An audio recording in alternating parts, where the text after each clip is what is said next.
이번 정부 조직 개편은 일자라는 국민주권정보의 실현을 위한 설계도입니다.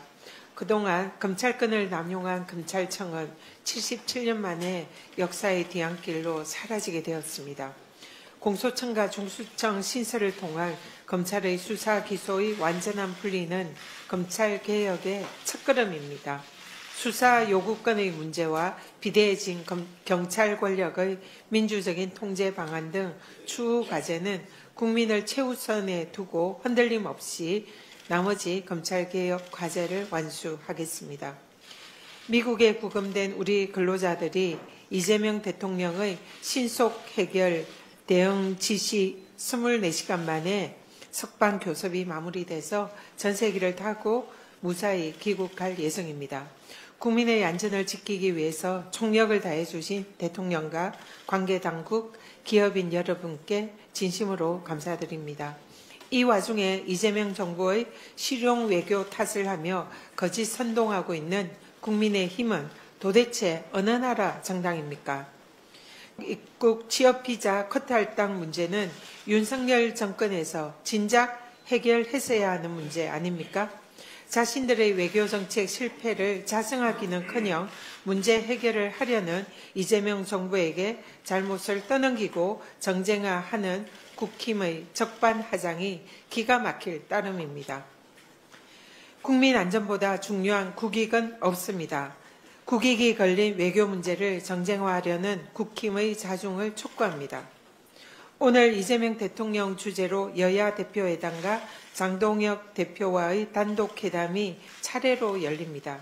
지난 정권에서 2년 지나서야 이루어졌던 대통령과 야당 대표 회담이 이재명 정부 출범 직후부터 3개월까지 이미 3차례나 성사되었습니다. 말이 아닌 행동으로 협치와 통합의 리더십을 보여주고 있는 것입니다. 이번 회담은 내란으로 훼손된 민생 경제를 회복시키기 위한 대통령의 노력에 여야가 함께 뜻을 모으는 자리여야 합니다. 내란 청산이 곧 국민 통합이고 진정한 협치의 첫걸음입니다. 장동혁 대표는 이재명 대통령이 제1야당 대표에게 내미는 통합과 협치의 손을 함께 잡아주기를 기대합니다. 지난주 법사위 청문회에서 검찰의 수사권 박탈의 필요성이 다시금 확인이 되었습니다.